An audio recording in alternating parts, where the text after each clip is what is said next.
อย่าอวดลาภอวดยศหาบกิเลสจะเป็นเปรตเดินดินหมิ่นคำสอนพุทธองค์ทรงตรัสให้สังวรอย่าหลอกหลอนว่าได้มานั้นคือบุญขอถวายความน้อมน้อมแด่พระรัตนตรัยมีพระพุทธเจ้าเป็นต้นขอถวายความเคารพพระมหาเถระพระเถรานุเถระเจ้าคณะพระสังฆาธิการทั่วโลกมีพระเดชพระคุณพระธรรมเสนาบดีเจ้าคณะภาค7วัดพระธาตุดอยสุเทพเป็นต้นและขออำนวยพรแด่ท่านผู้ฟังท่านผู้ชมสาธุชนพุทธบริษัททั้งหลายวันนี้รายการธรรมทัศน์ของวัดพระธาตุดอยสุเทพออกอากาศทางสถานีวิทยุวปท2จังหวัดเชียงใหม่มีร้อยเอกจำนงปัญญาวัฒโนเป็นหัวหน้าสถานีและอาตมาภาพพระครูปริยัติยานุศาสตร์เป็นผู้บรรยายเป็นประจำทุกวันเวลา 7:30 นาทีถึง 8 นาฬิกาวันนี้ก็บันทึกเสียงผ่านทาง Facebook ไลฟ์สวัยเทพบุญจากวัดพระธาตุดอยสุเทพเหมือนเดิมและวันนี้ก็ยังไม่มี FC เข้ามาน่าจะไม่มีแล้วเพราะว่ามันดึกแล้ว3:30น่าจะเข้าหลับเข้านอนกันหมดแล้วมั้ง ไม่เป็นไรพูดให้ผีฟังไปก่อนเสร็จแล้วก็นำไปออกอากาศจึงจะให้ญาติโยมฟังกันทางสถานีวิทยุ ทางเฟซทางไลน์นี่ก็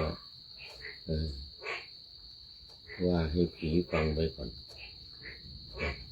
เอาล่ะเรามาสู่เนื้อหาสาระของธรรมะกันเลยวันนี้คุณเรื่องใหม่ละเป็นเรื่อง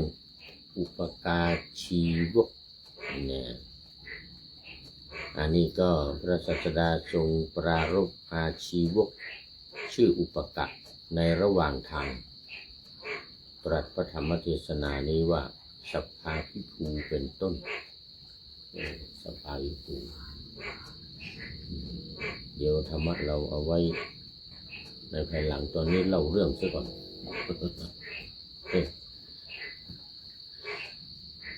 ตามแนวทางของธรรมบทพุทธกนิกายพระสุตตันตปิฎกเล่มที่25เป็นเขาเรียกว่าเป็นอรรถกถาพระธรรมหรือธรรมปทัฏฐกถาซึ่งพระเดชพระคุณหลวงพ่อพระพุทธโฆษาจารย์จากประเทศอินเดียได้รจนาไว้นำเอาธรรมะที่พระองค์ตรัสเป็นพุทธภาษิตเป็นคำอุทานหรือเป็นคำตรัสบอกคนนั้นคนนี้อะไรอย่างนี้เสร็จแล้วก็นำเรื่องมาเล่าประกอบแต่วันนี้ก็มีเรื่องอาชีวกคำว่าอาชีวกนี่ก็คือเป็นนักบวชนอกศาสนาพุทธอันนี้เป็นนักบวชศาสนาพราหมณ์ชื่ออุปกะ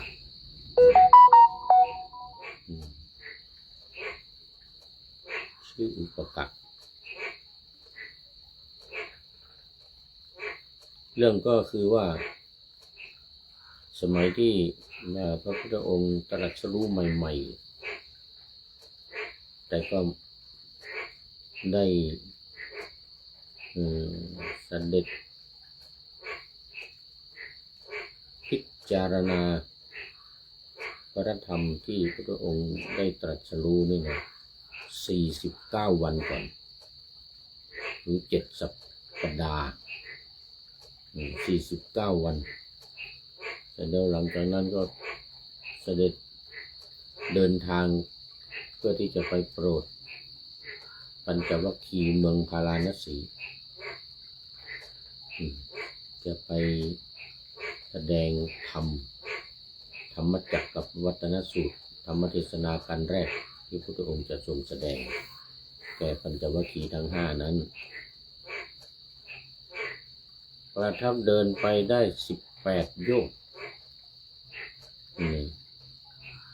ไปเดินไปได้ประมาณ18 โยชน์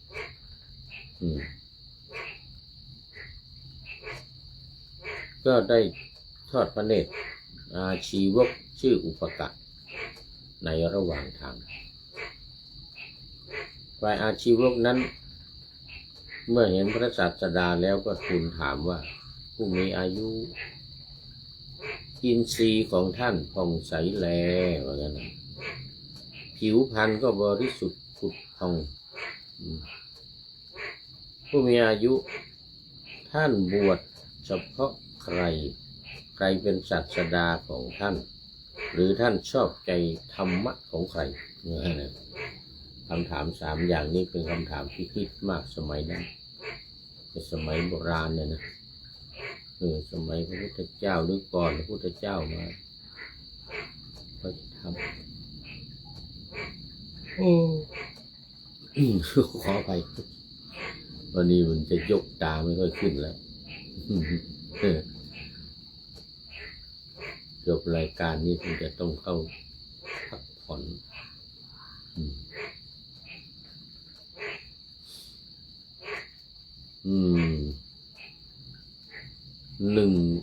ท่านบวชในสำนักของใครหรือเฉพาะใครเนี่ยบวชเฉพาะใครคือบวชอุทิศใครคือเจาะจงไปที่ใครที่จะเป็นอาจารย์หรือเป็นที่เคารพนับถือเนี่ยเขาเรียกว่าบวชเฉพาะคนนั้นภายใต้ของคนนั้นภายใต้ของใครอย่างนี้เป็นคำถามเมื่อเจอกันก็เป็นนักบวชด้วยกันเนี่ยอันนี้เขาก็เป็นนักบวชแต่พระพุทธเจ้าก็เป็นนักบวชเหมือนกันก็ถามว่าไม่รู้ว่าเป็นพระพุทธเจ้าก็จะเป็นคำถามนี้โดยตลอด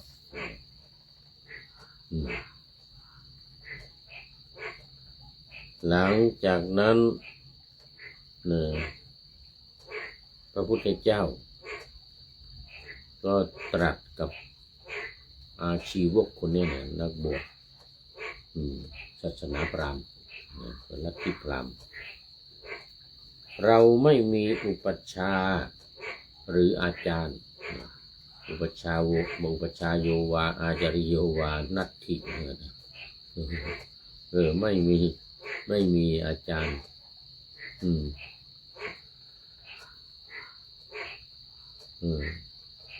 ไมหังอุปัชฌาโยวาอาจาริโยวานัตถิอาจารย์ของเราหรืออุปัชฌาย์ของเราเนี่ยไม่มีเรานั้นบรรลุเองตรัสรู้เองเป็นพระพุทธเจ้าเองยังไม่ทันพูดอะไรมากพระองค์ก็ตรัสคาถาตรัสเป็นคาถาแก่อุปการชีวกนั้นว่าเราเป็นผู้ครอบงำทำได้ทั้งหมดนี่คือคำว่าทำหรือครอบงำทำในที่นี้ก็จะหมายถึงภพหมายถึงภพทั้ง3ที่เราจะไปเกิดภพคือภพของเทวดาภพมนุษย์แล้วก็ภพของอบายภูมิทั้งหลายมีนรกเป็นต้นนี่สามภพ3 ภูมิเนี่ย3 ภพ 3 ภูมินี่เราเป็นผู้ครอบงำได้ทั้งหมดคือจะไม่ไปแน่ละ3 ภพ 3 ภูมินี่นะไม่ไปเป็นเทวดาไม่เป็นเกิดเป็นมนุษย์อีกแล้วก็ไม่เป็น สัตว์นรกอีก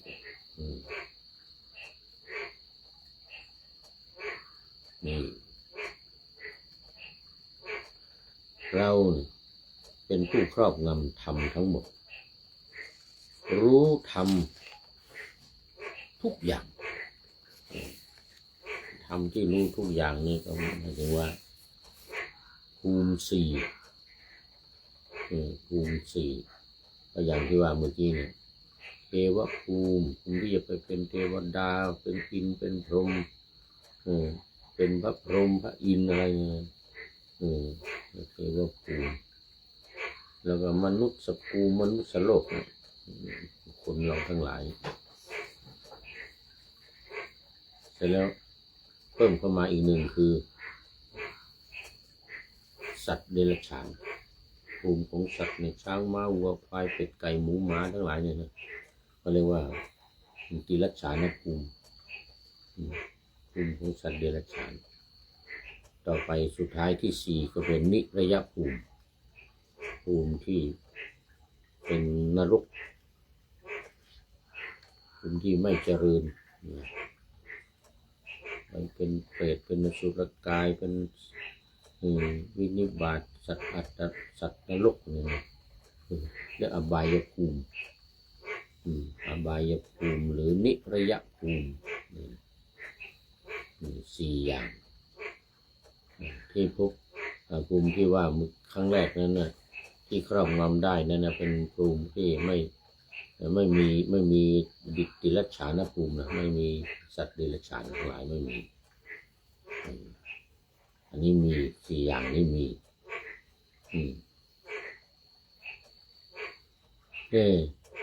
ไม่ติดอยู่ในธรรมทั้งปวงก็คือไม่ติดอยู่ในภพนี่แหละกามภพรูปภพอรูปภพ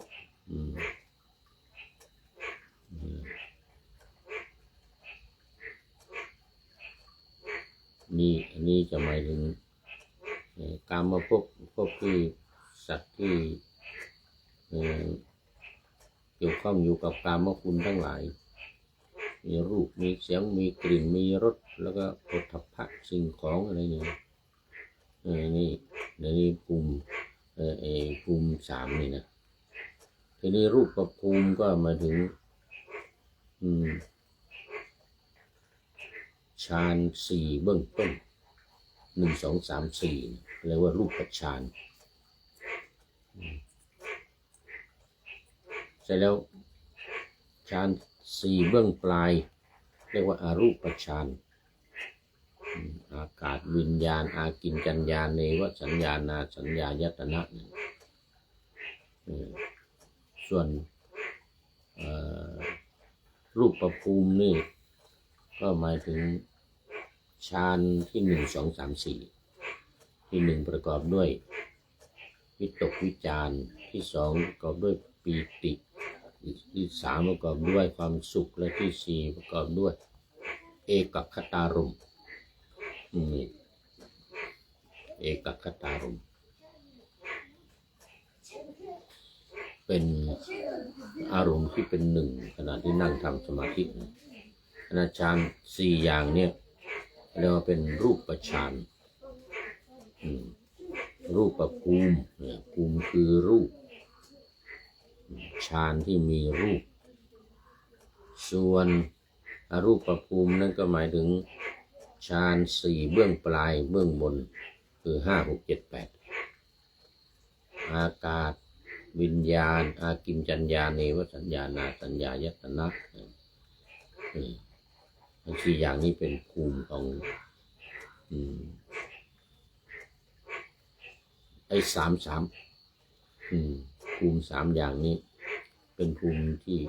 เกิดจากการทำสมาธิชั้นสูงแบบสมถกรรมฐานอันนี้ก็เป็นภูมิอีกแบบหนึ่งเรียกว่าภูมิ3ภูมิ3พระพุทธเจ้าบอกว่าเราไม่อยู่ไม่ติดอยู่ใน ธรรมทั้งปวงนี่หมายถึง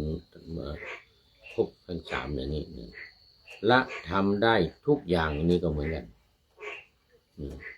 ละทำได้ทุกอย่างเนี่ยก็หมายถึงธรรมที่เป็นภูมิทั้งหมดภูมิสามทั้งหมดที่ดำรงอยู่อันนี้ละได้หมดเลยพ้นแล้วในธรรมเป็นที่สิ้นไปแห่งตัณหาในธรรมที่ว่ามันสิ้นตัณหา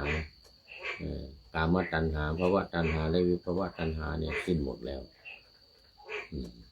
ที่เป็นไปแห่งความสิ้นตัณหารู้เองก็คือตรัสรู้เองเรานี่เป็นพุทโธพุทโธเป็นผู้รู้ผู้ตื่นผู้เบิกบานเรารู้เองจะพึงอ้างอะไรเล่าว่าจะพึงอ้างใครเล่าว่าเป็นอาจารย์หรือเป็นอุปชาเราเนี่ยรู้เองว่าเราจะไปอ้างใครอีกว่างั้นเนี่ยเราตรัสรู้มาเองเนี่ยเราตรัสรู้มาเองเนี่ยกำลังออกจากสมาบัติออกจากฌานออกจากอะไรต่างๆเนี่ยแล้ว49 วันเนี่ยหายรอบต้นพระศรีมหาโพธิ์มีรัตนะจงกรมเจดีย์ที่ใกล้ต้นโพที่สุด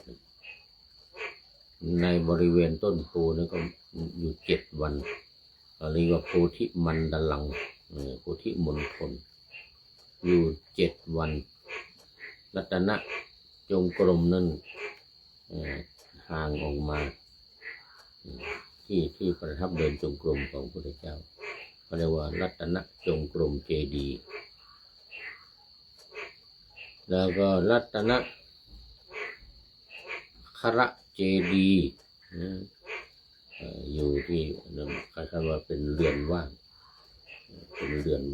อยู่ทางด้านทิศตะวันตกของต้นโพเหล่านี้เป็นต้นนะเหล่านี้เป็นต้นเรา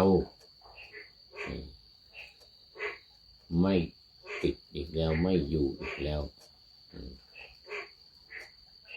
หลุดพ้นตัณหักขเยวิมุตโตคือพ้นแล้วในเพราะพระอรหันต์เพราะว่าเป็นพระอรหันต์แล้วกล่าวคือทำเป็นที่สิ้นไปแห่งตัณหาเพราะว่าอรหันต์เนี่ยทำคือได้ทำที่เป็นที่สิ้นไปแห่งตัณหาทั้งสามคือกามตัณหาภวตัณหาและวิภวตัณหาโอ้ยังมีอยู่นี่ยังมีอยู่ คุณโยมพิสมัยศรีเทพธรรมรงค์กราบไหว้สาเนี่ยนึกว่าไม่มีใครแล้วกำลังพูดให้ผีฟังอยู่ โยมพิสมัยเข้ามาตอนนี้เป็นมัชเชกัลยาณีครึ่งพอดีเลยครึ่งรายการดำเนินมาครึ่งรายการเป็นผู้มีความงามในท่ามกลางได้แก่สมาธิได้แก่สมาธิกำลังพูดถึงเรื่องของสมาธิอยู่อันนี้บอกว่าจะพึงอาศัยใครจะพึงอาศัยใครไม่จำเป็นไม่จำเป็นที่จะต้องไปอ้างใครว่าเป็นคนนั้นเป็นอุปชาคนนี้เป็นอุปชาคนนั้นเป็นอาจารย์คนนี้เป็นอาจารย์ไม่มีเราเป็นอาจารย์เองเดี๋ยวจะเป็นอุปชาเองบวชให้พระสาวกเพราะเรานี่เป็นเอกในโลกเราประกาศมาแล้วตั้งแต่วันประสูติอโคหมัสสมิโลกัสสะเชษโธหมัสสมิโลกัสสะนี่เราเป็นผู้เลิศในโลกเราเป็นผู้ประเสริฐในโลกใครมันไม่มีคนที่จะเป็นครูบาอาจารย์ไม่มีแต่ว่าก็ไม่ใช่ที่สุดคืออาราลดาบทหรืออุทกดาบทที่เคยเล่าให้ฟังหลายครั้งตอนที่เสด็จออกบวชใหม่ๆก็มาศึกษากับอาจารย์อุทกดาบท นะได้ถึงฌานที่7ไว้อาราลดาบทนี่รามบุตรบุตรของพระรามบุตรของพราหมณ์ชื่อรามเนี่ยได้ฌานที่8คือเนวสัญญานาสัญญายตนะรวดไปถึงนิโรธสมาบัติด้วยหรือสัญญาเวทยิตานิโรธได้แค่นั้นถามถึงอาจารย์ว่าอาจารย์เนี่ยมีแค่นี้หรือแค่นี้แล้วว่างั้นนะหมดแล้วหมดคุมหมดคุมที่จะสอนแล้วว่างั้นขอเชิญท่านเป็นอาจารย์ต่อจากเราว่างั้นนะเราจะหยุดพักผ่อนแล้วเหนื่อยแล้วท่านเป็นอาจารย์อยู่ที่นี่แหละมอบหมายให้เป็นหัวหน้าเป็นอาจารย์ใหญ่เรียนจบลัทธิของเราหมดแล้วเนี่ยแต่พระพุทธองค์ไม่ทรงเห็นว่าเป็นที่สุดยังไม่ใช่การบรรลุก็เลยขออำลาไปปฏิบัติเองอยู่5 ปีกว่า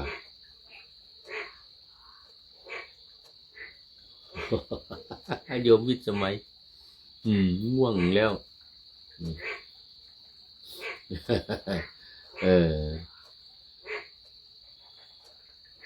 อุปการชีวกได้ยินอย่างนั้นในตำรานี่บอกว่าสั่นหัวเนี่ยสั่นศีรษะนั่นแหละไม่ยินดีแล้วก็ไม่คัดค้านพระดำรัสของพระพุทธเจ้าที่ว่ารู้เองเห็นเองตรัสรู้เองเป็นอาจารย์เองเป็นอุปชฌาย์เองนะไม่มีใครเป็นอุปชฌาย์อาจารย์นะก็คือไม่คัดค้านพระดำรัสของพระพุทธเจ้าแต่สั่นศีรษะแลบลิ้นยึดเอาทางที่เดินไปคนเดียวว่างั้นนะไปทางของตัวเองเลยแลบลิ้นใส่แล้วก็สั่นหน้าใส่สั่นหน้าไม่เอาสั่นศีรษะไม่เอาแลบลิ้นใส่ด้วยแล้วก็ไปแล้วบางตำราบอกว่าในเมืองไทยเนี่ยรู้สึกจะในปฐมสมโภชนะว่าถุยน้ำลายว่างั้นถุยน้ำลายแล้วก็ไปถุยแล้วก็ไปอย่างเงี้ยแสดงว่าที่พูดมานี่ไม่ได้เรื่องต้องมีครูบาอาจารย์ต้องมีใครคนใดคนหนึ่งเป็นผู้สอนเหมือนกันเป็นอุปชฌาย์อย่างเงี้ยนะเป็นคนเดียวนี่เป็นไปไม่ได้เหมือนกันแต่ก็ไม่ได้คัดค้านนะคือไม่ยินดีในสิ่งที่พระพุทธองค์ตรัสมานะเราไม่เป็นลูกศิษย์ของใครเราไม่มีอาจารย์เราไม่ได้เราตรัสรู้เองเราเป็นพระพุทธเจ้าเองนี่นะพรามสั่นหน้าเลยโอ้ไม่เอาด้วยแล้วอย่างนี้เหมือนกันนะไม่เอาด้วยนะตายเลยทีนี้สั่นหน้าเสร็จก็แลบลิ้นใส่ด้วยเหมือนกันนะแล้วก็ยึดเอาถนนของตัวเองทางที่ตัวเองจะไปเนี่ยไปเองเลยไปยังที่อาศัยอยู่ของนายพรานแห่งใดแห่งหนึ่งเหมือนกันนะไปที่อยู่ของนายพรานป่าเนี่ยพรานล่าสัตว์แห่งใดแห่งหนึ่งนะแล้วก็หายไปเลยอุปการชีวกเนี่ยนะอันนี้เป็นครั้งแรกที่พระพุทธองค์เสด็จไปเมืองพาราณสีหลังจากที่อยู่7 สัปดาห์ในต้นโพต่างๆเสร็จแล้วก็จากไปจะไปโปรดปัญจวัคคีย์ทั้ง5ที่หนีไปอยู่เมืองพาราณสีอยู่ที่แคว้นกาสีป่าอิสิปตนะมฤคทายวันอยู่ในป่าที่ให้อภัยแก่เนื้อทั้งหลายไม่มีใครฆ่าได้พระราชากันที่ไว้ว่านี่เป็น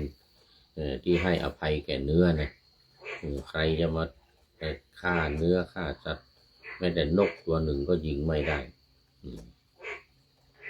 สั่งเด็ดขาดเลยนี่พอตรัสพระธรรมเทศนานี้แล้ว อุปการชีวกเลยก็สั่นหัวเดินหน้าไปมันยังไม่ถึงเวลาแสดงธรรมเพียงแต่บอกว่าเราเป็นอาจารย์เองไม่ได้มีอาจารย์ไม่มีใครมาเนี่ยก็ไม่เชื่อยังไม่ทันแสดงธรรมเลยยังไม่ทันแสดงธรรมคุณโยมพิษสมัยก็เป็นเมื่อกี้ว่าเป็นมัชเชกัลยาณีแต่ว่าตอนนี้ก็เป็นปริโยสานกัลยาณีด้วยเพราะยังไม่มีใครเข้ามาเลยหมดเวลาแล้วหมดเวลาไม่มีใครเข้ามาแล้วเป็นปริโยสานกัลยาณีเลยโมทนาเป็นอย่างยิ่งมาดูข้อคิดท้ายรายการวันนี้ได้จากผู้ใดเนาะเนี่ยเอามาดูจากเพจของจริยธรรมนิวส์ข่าวจากจริยธรรม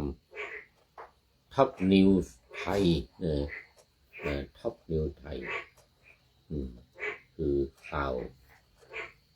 ดีข่าวสูงสุดเหมือนกันนะของประเทศไทยที่ได้ข่าวมาวันนี้ก็บอกว่าอย่าอวดลาภอวดยศหาบกิเลสว่างั้นนะจะเป็นเปรตเดินดินหมิ่นคำสอน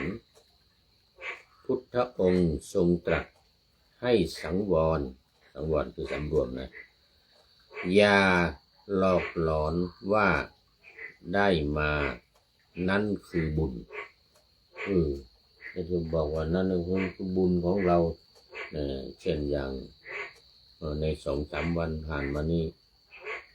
พระบาทสมเด็จพระเจ้าอยู่หัวพระราชทานสมณศักดิ์ยศถาบรรดาศักดิ์ทั้งหลายอย่าไปคิดว่านั่นมันเป็นบุญของเราเนี่ยต้องไม่ประมาทในเรื่องมันในการปฏิบัติธรรมในการทำความเพียรไม่ลดละนี่วันนี้อนุโมทนากับคุณโยมพิษสมัยศรีเทพธรรมรงค์เข้าสู่เส้นใจของรายการในวันนี้